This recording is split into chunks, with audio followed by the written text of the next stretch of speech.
Est-ce que tu connais ton véritable niveau en musculation? Si tu débutes la musculation, évidemment, tu fais partie du niveau débutant. Mais si ça fait plusieurs mois, voire plusieurs années que tu t'entraînes, sais-tu où tu te situes sur la chaîne alimentaire de la culture physique du bodybuilding? Car à part monter sur scène, faire une compétition, un show de bodybuilding, il est très difficile de se situer finalement vis-à-vis de ses pairs qui s'entraînent en salle de sport. Dans cette vidéo, je vais te détailler justement les 4 niveaux, selon moi, qui existent lors de cette aventure en culture physique. Il y a le palier débutant, intermédiaire, avancé, puis élite, que seuls les plus déterminés et les plus chanceux d'un point de vue génétique pourront atteindre un jour. Et on va voir ensemble ce qui fait à quoi on reconnaît un pratiquant débutant, intermédiaire, avancé ou élite, quel est son mindset, à quoi il peut ressembler physiquement, quelle est sa méthode d'entraînement et à chaque fois les clés, les éléments qu'il faut valider pour passer au niveau supérieur, éviter de se frustrer, de stagner, voire d'abandonner et pouvoir continuer sur le long terme à maintenir une activité physique en culture physique saine et durable. J'espère qu'avec cette vidéo, tu auras quelques pistes, quelques éléments pour pouvoir faire un auto-bilan objectif de ta situation, de ton niveau, et connaître du coup un petit peu ce qu'il faudrait que tu mettes en place pour peut-être passer ce plafond de verre, mettre fin à cette stagnation qui dure peut-être depuis des mois ou des années, afin de te garder motivé et que tu continues à faire partie de cette belle communauté du bodybuilding. Un débutant, on le reconnaît évidemment physiquement, visuellement. Il n'a pas encore créé de grande masse musculaire, quoique certains sont déjà dotés génétiquement d'une bonne masse musculaire, d'une capacité à faire beaucoup de muscles. Mais pour la majorité des gens, ce sont des physiques normaux, lambda, où il n'y a pas encore eu de viande qui a été faite, qui a été ajoutée via la pratique de la culture physique. Au niveau de l'entraînement, on reconnaît un débutant très facilement à son choix d'exercice, qui est souvent un peu bancal, à l'intensité surtout, à la concentration et à l'efficacité qu'il n'arrive pas encore à mettre dans ses séries. Beaucoup de mouvements parasites, peu de muscles profonds qui ont été activés. Sur les machines, on a un manque de technique, un manque de proprioception, on a du mal à se repérer dans l'espace, c'est tout à fait normal. Et on a également une difficulté à pumper, à avoir une connexion cerveau-muscle, puisqu'on n'est pas habitué finalement à faire affluer autant de sang dans certaines parties du corps. On a encore du mal à isoler, à bien sentir ce qu'on veut travailler. Le palier débutant peut durer, selon moi, entre 3 et 5 ans, avec ce que je vois en salle de sport et avec mes coachés. 3 ans, si le pratiquant est très investi, a peut-être des prédispositions génétiques, est dans une volonté de percer, de se transformer très rapidement. Et 5 ans, voire 6 ans ou plus, si on est vraiment sur une pratique sporadique, très ponctuelle, 1, 2 séances par semaine, pour se garder en forme, pour se maintenir. Et du coup, ça prendra évidemment beaucoup plus de temps. On sent qu'au niveau de la respiration, au niveau du placement des coudes, des mains, des pieds, des hanches en fonction de l'exercice, on a encore de grosses lacunes. En conséquence de tout ça, quand on est débutant, on a de gros problèmes de stabilité. Beaucoup de petits détails, de petits mouvements viennent parasiter, viennent contaminer l'efficacité de nos séries, ce qui nous empêche souvent de se diriger vers des exercices plus complexes qui nécessitent d'abord un travail de proprioception, un travail de stabilité, de contrôle moteur qu'on retrouve souvent grâce à des exercices utilisant des haltères, des kettlebells, bref, tout ce qui est du poids libre. Au niveau du mindset, un débutant est frais, lucide, motivé, il n'y a pas encore de bobo, il n'y a pas encore eu de frustration, de stagnation, il n'y a pas encore eu à se remettre en question, puisqu'on ne s'est pas encore heurté aux réalités de la pratique de la culture physique, qui est un sport compliqué, long, frustrant, fastidieux. Et du coup, on a une partie de ces pratiquants débutants qui sont surmotivés, qui sont certains d'avoir fait le bon choix, d'avoir choisi la bonne pratique, qui pensent avoir un peu tout compris au bout de quelques mois ou de quelques années et qui en fait se trouvent en plein paradoxe de Dunning-Kruger, avec la courbe d'apprentissage de Dunning-Kruger. Ils sont au sommet de ce qu'on appelle le mont de la stupidité, la montagne de la stupidité. Ils surestiment grandement leurs capacités et sous-estiment énormément les efforts qu'ils vont devoir fournir à long terme pour progresser en musculation, car ils pensent avoir trouvé le chemin linéaire vers la réussite, vers la transformation physique rapide. Et un débutant qui souhaite passer au niveau intermédiaire devra valider plusieurs éléments. Il devra travailler fortement sur sa capacité de concentration, d'intensité et d'efficacité. C'est ça la valeur clé pour passer intermédiaire. Un débutant qui souhaite passer intermédiaire rapidement devra à mon sens valider plusieurs éléments fondamentaux. En premier lieu, l'efficacité sur ses séries de chaque exercice. Il doit apprendre à standardiser chaque répétition de chaque exercice. Chaque trajectoire, chaque mouvement doit être le même de la première à la dernière répétition et seule la vitesse, la vélocité sur ces séries, sur ces répétitions doit varier. Il faut apprendre pour pouvoir traquer ses résultats et savoir comment on évolue, est-ce qu'on évolue correctement sur un exercice, sur un mouvement. Il faut que toutes les trajectoires soient les mêmes. Si ça change à chaque fois, impossible de savoir si on est sur la bonne route. Il faut également cette volonté un peu de se faire mal à la salle, commencer à appréhender mieux la douleur, la brûlure. Il faut venir avec un peu un mindset un peu plus guerrier qu'au début. Il faut apprendre à rentrer un peu dans sa bulle et à venir performer pour passer au niveau suivant. Mes conseils maintenant, si tu es un débutant qui souhaite accélérer sa progression et passer au prochain cap, je te conseillerais de te focus absolument sur les poids libres qui permettront de travailler ta stabilité, donc ton contrôle moteur, activer tes muscles profonds. Je te conseillerais fortement d'essayer de te concentrer un maximum sur chaque série de chaque exercice que tu choisis. Peu importe ta programmation, peu importe l'exercice, même si c'est encore bancal, c'est pas grave, on se concentre et on se donne à fond. Je te dirais également de te concentrer absolument sur la surcharge progressive, de ne pas gagner forcément en force. De toute façon, la force viendra rapidement avec le temps. Tu vas devenir beaucoup plus fort assez rapidement. Ta poigne, tes avant-bras, tout va se renforcer assez vite. Tes articulations, tes tendons, plus lentement évidemment, mais ça va aller assez vite si tu t'investis et que tu viens 2, 3, 4, 5, 6 fois par semaine à la salle de sport. Je t'encouragerais également à te focus à fond sur ta capacité d'isoler un muscle. C'est vraiment le maître mot en hypertrophie, en culture physique. On souhaite faire grossir un muscle. On souhaite le stimuler au maximum le plus souvent possible pour qu'il grossisse. Même si le mécanisme d'hypertrophie est encore assez mal connu, mal compris en science, on sait aujourd'hui que de 6 à 40 voire 100 répétitions, on a un stimuli et qu'il faut appréhender, apprécier la douleur et s'arrêter dans les 5-6 répétitions avant l'échec pour maximiser quasiment ses gains. Je te conseillerais également de choisir des temps de repos assez courts, entre 45 secondes et 2 minutes. C'est généralement quelque chose qui marche très bien pour tous les pratiquants débutants en musculation. Je te conseillerais aussi de commencer à traquer un peu tes calories, de voir un petit peu ce que tu manges dans une journée type, de voir un petit peu en termes de nutriments où tu te situes, en termes de glucides, de lipides, de protéines, peut-être du coup augmenter un peu tes glucides qui sont souvent un peu faibles pour la culture physique, et également tes protéines, peut-être commencer à mettre en place un système qui te convient sans tout chambouler encore dans ta vie, mais quelque chose que tu peux répliquer et où tu as une bonne adhérence. Voilà, si tu veux durer en musculation, il va falloir que tu trouves un système, un écosystème qui fonctionne pour toi, qui soit adapté à ta vie personnelle, professionnelle, amoureuse. Je ne peux que te conseiller également de commencer à te former en autodidacte, à lire, à écouter, à partager avec d'autres personnes à la salle ou en dehors, à ne pas hésiter à poser des questions peut-être à des plus gros physiques que toi à la salle de sport.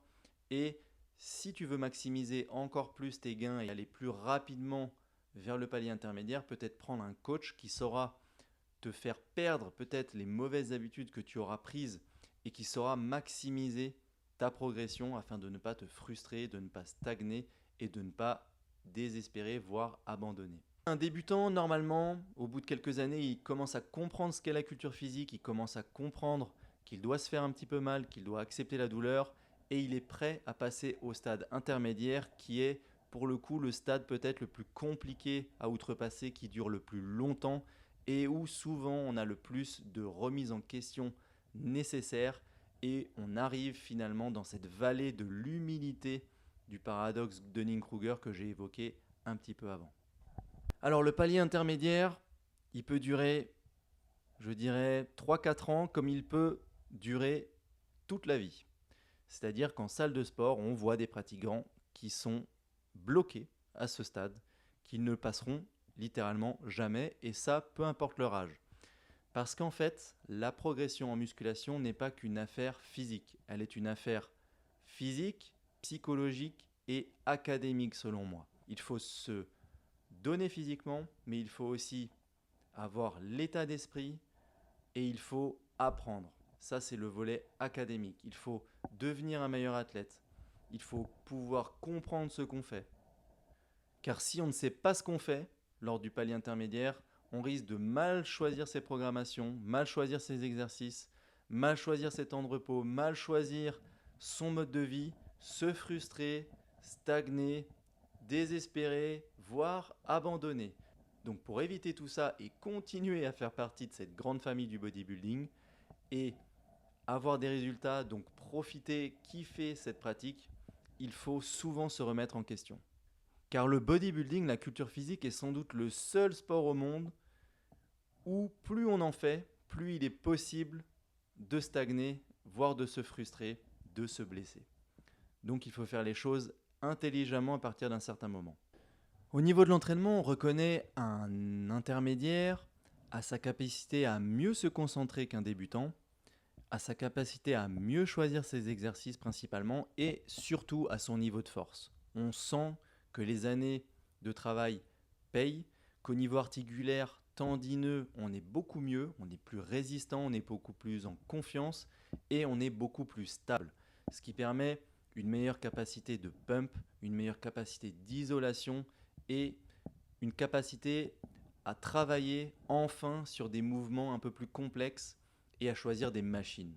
Visuellement, là où un débutant commençait à avoir quelques résultats, un petit peu plus de rondeur au niveau des bras, peut-être des pectoraux, des épaules, voire même au niveau des cuisses si les jambes sont faites régulièrement, un intermédiaire, on va commencer à avoir un bon physique quand même, notamment ceux qui sont à la fin de ce palier, au bout de 6, 7, 8, 9 ans d'entraînement, on commence à avoir des physiques vraiment cohérent, harmonieux, assez impressionnant, du moins bien plus impressionnant que la majorité des gens. Et on est sur des physiques qui commencent à révéler leurs premiers points faibles, leurs premiers points forts également, les premières asymétries, peut-être aussi les premiers bobos avec la pratique, les premières blessures. On a enfin un peu d'ancienneté, un peu d'antériorité et on peut tirer enfin un bilan et regarder un petit peu comment réagit le corps à la pratique puisqu'un débutant ne s'est pas encore confronté à la culture physique et n'est encore qu'une page blanche. Alors au niveau de l'état d'esprit, du mindset qui anime un petit peu les pratiquants du niveau intermédiaire, on a vraiment les deux extrêmes. On a le surmotivé, celui qui sait ce qu'il fait ou du moins pense savoir ce qu'il fait, qui est accompagné ou non d'un coach, mais en tout cas qui se renseigne, qui a concocté une programmation à peu près correcte, à peu près adaptée, avec assez de volume, assez de fréquence, avec des exercices à forte tension de contraction, d'étirement, un bon échauffement, un petit peu de travail de mobilité, et qui lui s'inscrit dans le temps long, souhaite se remettre en question et s'il bute, s'il n'arrive pas à progresser selon le principe de surcharge progressive sur un exercice, ne se frustre pas et souhaite trouver des solutions pour outrepasser cet obstacle. Donc on est vraiment sur un mindset positif, sur quelqu'un qui souhaite faire de la musculation une partie de sa vie, une partie de son identité et qui souhaite faire les efforts pour progresser sainement et durablement. À côté, on a la vision un peu moins glamour, on a le pratiquant qui lui est un peu là par défaut, par dépit, s'entraîne depuis plusieurs années à la salle mais n'a jamais vraiment accroché finalement ou alors se complaît un petit peu dans ses habitudes, ne se remet pas en question et a une capacité désormais avec le temps à se frustrer plus vite, à stagner, voire à régresser, à se blesser. Et il désespère dès qu'une semaine sur l'autre, il n'arrive pas à augmenter ses charges, à augmenter ses séries, ses répétitions, parce qu'en fait, il n'a pas la volonté de se renseigner, d'outrepasser vraiment ces obstacles. Il n'aime peut-être pas assez ce sport il n'est peut-être pas assez passionné, assez investi. Et là, on arrive à la deuxième condition pour moi d'une belle aventure musculation, la condition psychologique. Et du coup, ça lui fait défaut pour trouver une solution à ses problèmes. Et il tend de plus en plus avec le temps à peut-être abandonner, voire à se réorienter de pratique. Car c'est compréhensible, lorsqu'on est intermédiaire et que ça fait plusieurs années qu'on ne voit pas vraiment de résultats dans le miroir, qu'en plus de ça on est fatigué, on passe du temps, de l'énergie, peut-être même on met de l'argent dans des compléments alimentaires, dans du matériel de musculation, un abonnement, et que finalement on ne se sent pas forcément mieux qu'avant, on ne voit pas grand-chose dans le miroir, eh bien il est normal de se frustrer, et c'est pour ça que selon moi, le palier intermédiaire est le plus dur à passer, mais c'est là où il faut redoubler d'efforts, redoubler de travail, autant psychologique qu'académique, afin de mettre un gros coup de collier, de passer ce stade en quelques années, le mieux en 4-5 ans si possible, et ne plus en parler, être au niveau avancé. Et là, ensuite, comme on le verra, on pourra réduire la voilure, être adapté un peu plus au niveau du programme d'entraînement, à son mode de vie. Mais il faut à un moment donné se la donner, se la coller pour pouvoir se dire avancer. Alors quels sont les éléments que doit réunir un intermédiaire pour se dire enfin avancer? Eh bien selon moi, il doit d'abord avoir une très bonne capacité à mettre de l'efficacité dans ses séries. Comme on l'a vu, un débutant, il n'a pas les outils, il n'a pas les armes encore, il n'a pas l'expérience pour le faire. Or, un intermédiaire avec les années, avec ses 6, 7, voire 10 ans d'entraînement, il doit être capable enfin de se concentrer, de standardiser ses séries, de respirer correctement, de gérer les tempos, de gérer les temps de repos, de gérer la vélocité, la rapidité qu'il met sur ses séries. Il doit être capable de bien gainer, de bien savoir se placer, d'avoir une bonne capacité de proprioception sur tout ce qui est charge libre. Il doit avoir supprimé une grande partie des mouvements parasites qui venaient contaminer son efficacité et il doit être capable de sentir ses muscles, les muscles qu'il souhaite isoler. Également, je trouve qu'un intermédiaire qui souhaite se dire avancé doit avoir au moins entamé une phase de sèche et une phase de surplus calorique, dite trivialement de bulk. C'est à mon sens indispensable pour voir un peu les deux extrêmes entre guillemets de la culture physique qui repose souvent sur des cycles. Les pratiquants, notamment ceux qui font de la compétition, vont descendre drastiquement leurs calories. On appelle ça une sèche pendant plus ou moins longtemps, plus ou moins voilà, et vont augmenter leurs calories lors de la phase de bulk, de prise de masse, progressivement ou non, et on va avoir du coup des résultats souvent bien meilleurs après avoir fait ce cycle. L'intermédiaire doit aussi, selon moi, être dans une posture patiente et doit chercher l'adhérence à tout prix. Pour moi, un avancé, c'est un intermédiaire qui a compris que le sous-optimal qui se tient à vie est bien mieux et bien plus efficace que l'optimal qui dure 2 semaines. Il vaut mieux trouver un écosystème qui te convienne, que tu peux tenir sans résistance, sans friction pendant des mois, voire des années, ou toute une vie, plutôt que de faire les choses sur le papier de manière optimale au niveau de la diète, de l'entraînement, de la vie perso, mais que tu ne peux tenir que quelques semaines et qui vont peut-être avoir des effets cataclysmiques au global sur ta vie et ta pratique. À mon sens, un intermédiaire qui veut se dire avancé doit aussi être dans une posture d'apprentissage, il doit vouloir partager, il doit vouloir apprendre, être un peu autodidacte sur sa pratique et il doit commencer à se renseigner, à lire, à écouter des choses autour de la culture physique. Il doit être évidemment motivé, ambitieux, mais lucide sur ses capacités et sur les efforts qu'il va devoir fournir à long terme.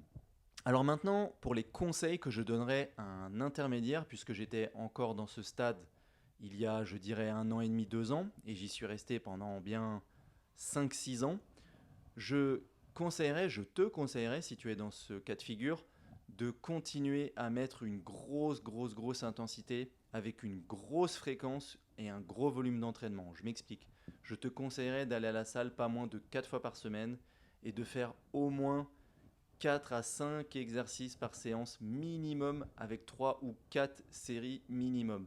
N'hésite pas à tester tous les exercices, tous les programmes possibles, push-pull leg, upper-lower, Bref, teste tous les splits, teste même certains full body, même si je ne suis pas un grand fan du format, si ça t'arrange certaines semaines avec ton emploi du temps.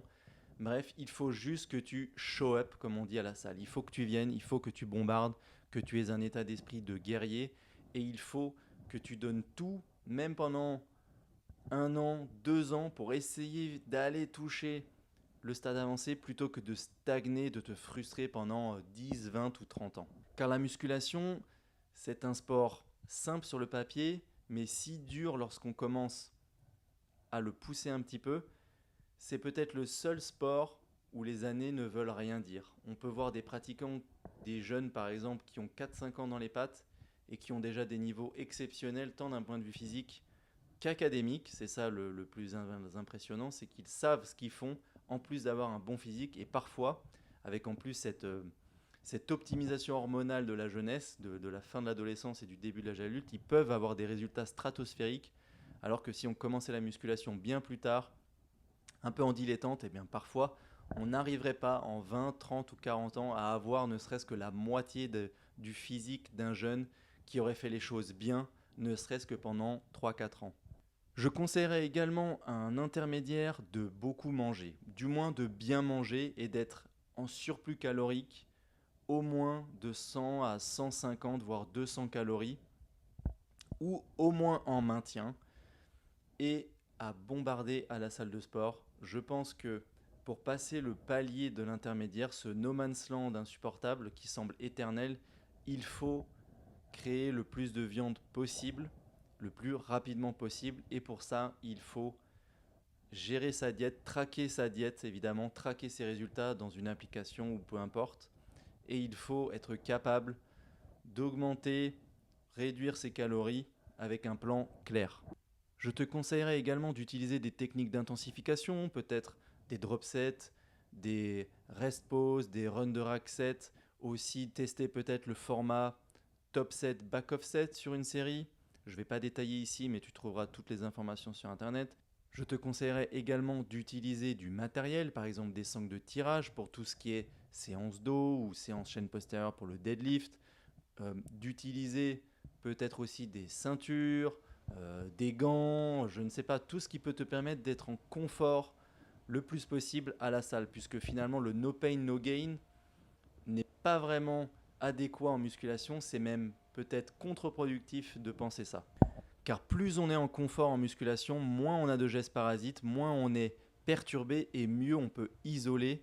Et l'isolation, la capacité à isoler, c'est comme on l'a dit, le grand maître mot avec l'intensité et l'efficacité des progrès en culture physique. Je te conseillerais également de regarder un petit peu au niveau des compléments alimentaires ce qui se fait. Moi, je te conseillerais la créatine, la whey si tu en as besoin d'un point de vue pratique, peut-être la mélatonine, mais ça, il faut encore sourcer correctement.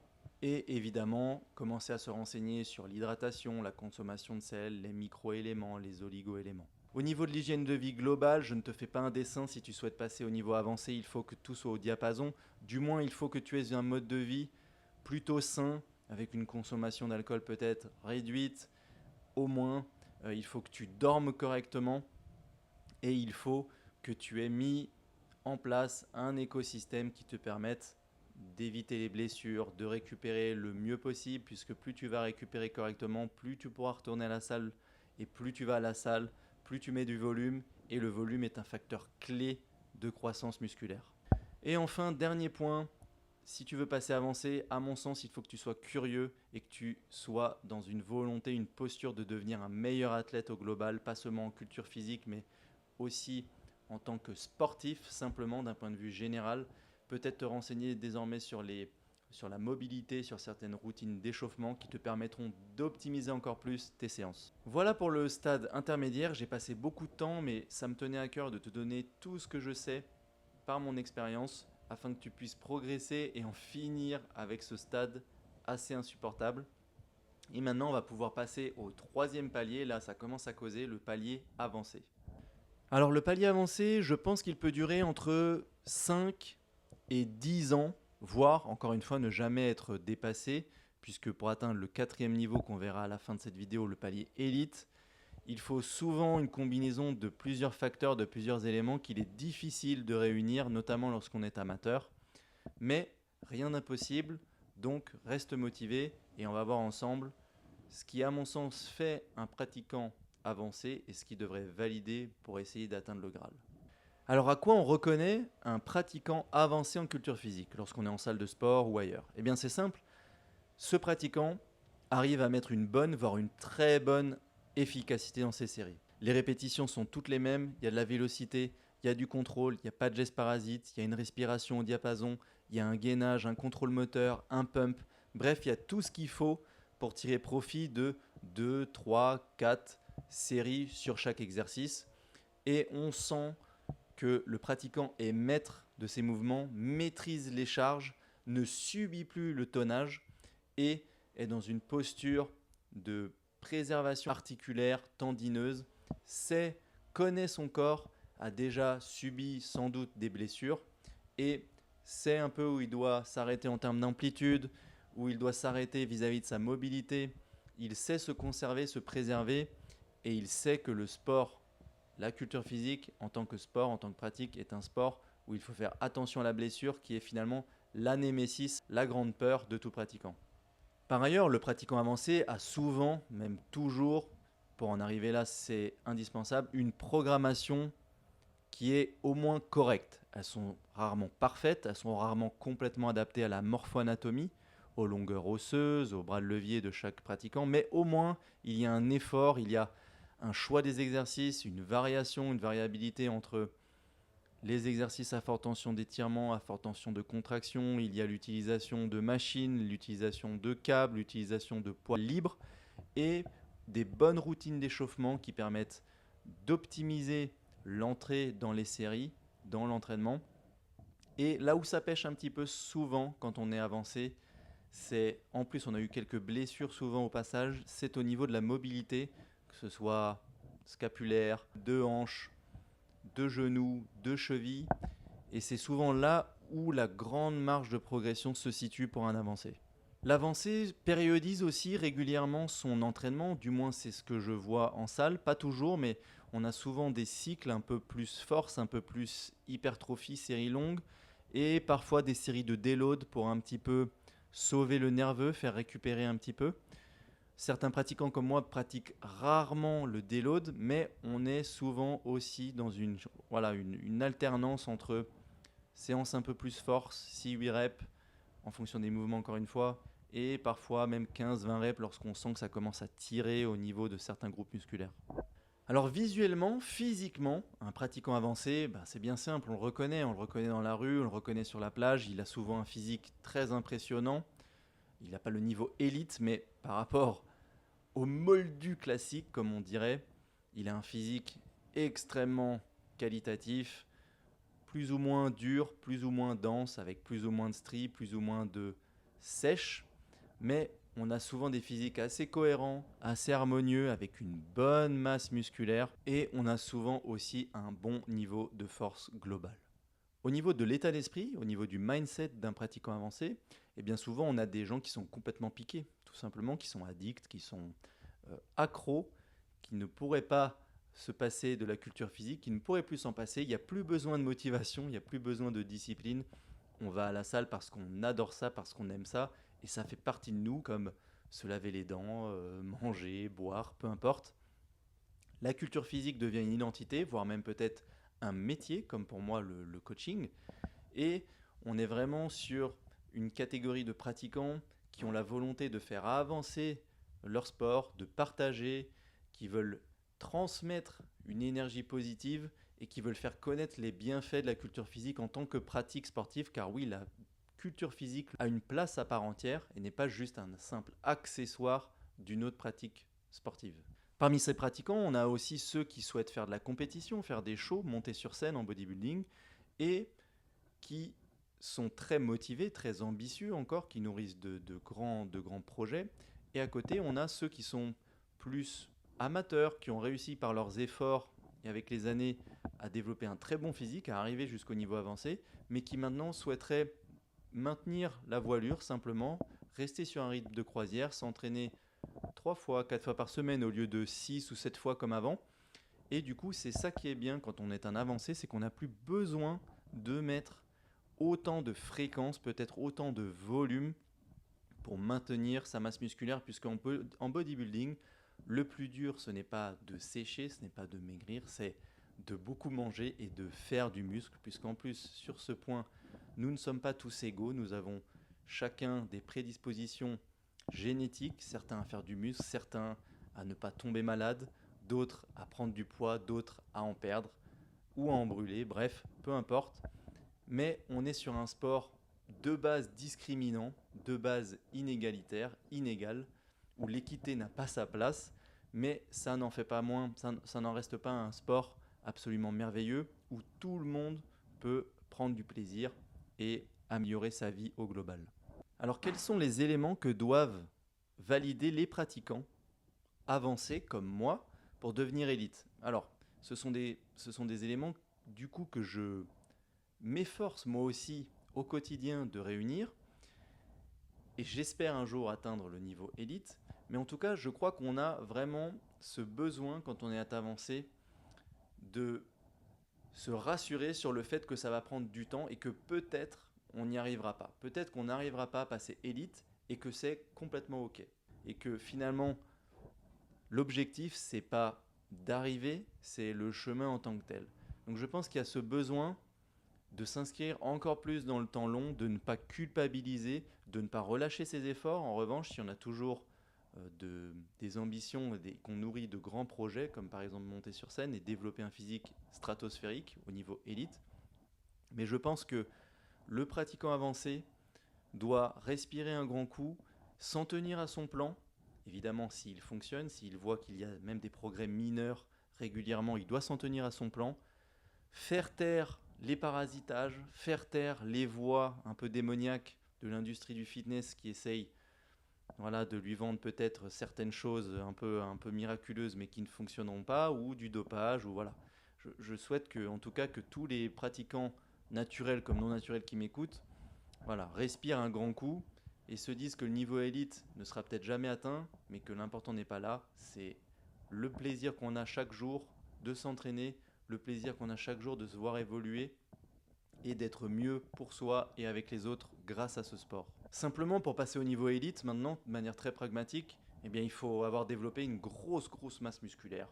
Il faut être capable de également développer un physique avec une grande masse sèche, c'est-à-dire être capable d'avoir des physiques tracés, secs, harmonieux, cohérents, essayer de gommer petit à petit les asymétries qui se sont révélées souvent à partir du niveau intermédiaire. Voilà, c'est souvent au niveau avancé qu'on se rend compte des futures limites génétiques, physiologiques, biologiques qu'on aura et qu'on ne pourra jamais outrepasser. Mais chacun, avec ses armes, ses atouts, peut développer un très bon physique s'il décide de gommer petit à petit toutes ses faiblesses. Pour passer au niveau élite, il faut évidemment que le pratiquant avancé sache expliquer exactement pourquoi il fait tel exo, pourquoi il fait tel format d'entraînement, sache expliquer sa diète, comprenne sa diète, soit acteur évidemment de son entraînement, de sa vie en culture physique, alors qu'il est un coach ou pas, peu importe, mais il doit être capable de comprendre, que ce soit au niveau de la science, au niveau empirique, ce qu'il fait. En bref, il doit avoir une vie d'athlète de haut niveau, il doit faire de la mobilité, des routines d'échauffement, des routines de récupération, peut-être des automassages, bref, il doit optimiser beaucoup de choses dans sa vie pour tenter peut-être, espérer de toucher du doigt, sans peut-être même l'atteindre, le niveau élite. Alors maintenant, mes conseils pour passer au niveau élite, alors j'en aurai quelques-uns que je m'applique encore une fois, c'est de tout déchirer à la salle.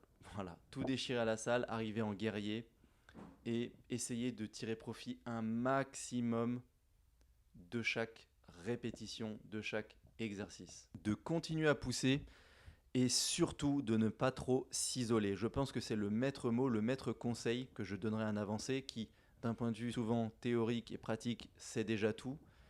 Mais je pense que le déblocage, et cette fois il est physique et psychologique, le déblocage se fait généralement quand on s'entraîne avec des plus gros physiques que soi. des gros physiques qui viendront nous challenger, qui viendront ramener un peu de fraîcheur, peut-être avec des nouvelles séances, des nouveaux formats d'entraînement qui viendront mettre un peu à jour ce qu'on pensait figé dans notre esprit au sujet de la culture physique. Alors pour finir, le palier élite, le Graal, le palier très difficilement atteignable pour 98% des gens. Alors là, on est vraiment au niveau physique, visuel, sur des monstres, dopés ou non. On est vraiment sur des athlètes qui ont réussi à développer un taux de masse musculaire énorme et surtout un ratio de masse sèche, masse grasse assez exceptionnel. On est sur des physiques cohérents, harmonieux, qui ont souvent une belle ligne, où on a tiré profit de toutes les armes, tous les atouts physiques et génétiques, et où il n'y a quasiment pas de points faibles. En bref, on est sur des physiques qui sont dans le top 0,0001% des gens, sans doute. Voilà, on en voit peut-être une fois ou deux chaque été sur la plage, pas plus. On est vraiment sur une combinaison de facteurs génétiques et de travail, et peu importe l'utilisation de produits dopants ou non. On est sur des pratiquants en salle ou en dehors au niveau de l'entraînement qui se donnent à fond, voire peut-être pas forcément, car encore une fois la génétique y est pour beaucoup, mais on est quand même sur des athlètes qui font les choses en conscience, qui se poussent, qui se font mal, qui ont une bonne tolérance à la douleur et qui ne lâchent rien et qui viennent encore et encore, même après 10, 15 ans, 20 ans de pratique, 5, 6, 7 fois par semaine, et qui adorent ça, qui continuent à kiffer, à prendre énormément de plaisir et qui développent du coup des physiques stratosphériques. Au palier élite, on n'est pas forcément sur des pratiquants qui mettent un haut volume, mais souvent une haute fréquence, qui s'entraînent au moins 5-6 fois par semaine et sur des exercices de souvent 2 séries, voire 3 grands max, avec souvent un format back offset, top set, et où le volume finalement est assez faible, puisque leur capacité à pumper, leur capacité à être intense, à être concentré, à être efficace est absolument lunaire, est absolument parfaite. Et il suffit de 1 ou 2 séries sur un exercice pour avoir quasiment pris tous les gains sur la table. Au niveau du mindset, on est sur des gens qui sont complètement matrixés, complètement, et je dis pas ça d'un point de vue péjoratif, mais qui vivent, qui mangent, qui dorment bodybuilding, qui préparent toute leur journée autour de la culture physique, qui en font souvent leur métier et qui sont de véritables monstres physiques, anomalies génétiques ou pas d'ailleurs, mais en tout cas qui ont cette volonté de toujours pousser plus et d'afficher des physiques exceptionnels. Alors pour finir, concernant les conseils que je donnerai à un élite, alors je vais faire cette partie avec humilité car moi-même je ne suis pas encore un élite, peut-être que je ne le serai jamais, mais tout ce que je dirais à un élite, c'est de continuer à kiffer, de continuer à pousser fort, à inspirer les autres, faire des compétitions s'ils en ont l'envie, et surtout d'essayer peut-être de se préserver, d'essayer de continuer à pousser fort, à se challenger, à se dépasser, à se surpasser, tout en évitant peut-être les dommages à long terme, peut-être éviter de se flinguer, dit trivialement, et d'être encore une fois dans cette pratique durable, pas forcément longévité évidemment, mais pouvoir tenir dans la durée pour bâtir des physiques exceptionnels à 40, 50, 60 ans. Et je finirai également par féliciter du coup les pratiquants élites, comme les pratiquants débutants, intermédiaires et avancés bien évidemment. Mais voilà, les élites ont souvent donné des efforts, fait des sacrifices assez exceptionnels, malgré souvent leur prédisposition génétique, et ça mérite un bravo. Voilà, en tout cas j'espère que si tu débutes la musculation, que tu n'as pas encore commencé, ça te permet d'y voir un peu plus clair sur la trajectoire que tu peux avoir, sur les différents paliers que tu peux avoir en musculation. Et si tu as déjà commencé la musculation, peu importe tes années d'expérience, j'espère que ça t'a permis à toi aussi d'avoir quelques clés de compréhension, peut-être de remise en question pour faire un petit bilan, un petit audit de ta situation et ne pas te frustrer, de ne pas stagner et de pouvoir pousser la pratique encore plus loin. Voilà, j'espère que cette vidéo t'a plu. N'hésite pas à me contacter si tu recherches un coach qui te crée des programmations adaptées à ta morpho-anatomie sur mesure pour ton mode de vie, pour tes objectifs, pour ton niveau. Toutes les informations sont en description de cette vidéo et j'espère que tu passeras une bonne fin d'été. Je te dis à bientôt. Ciao.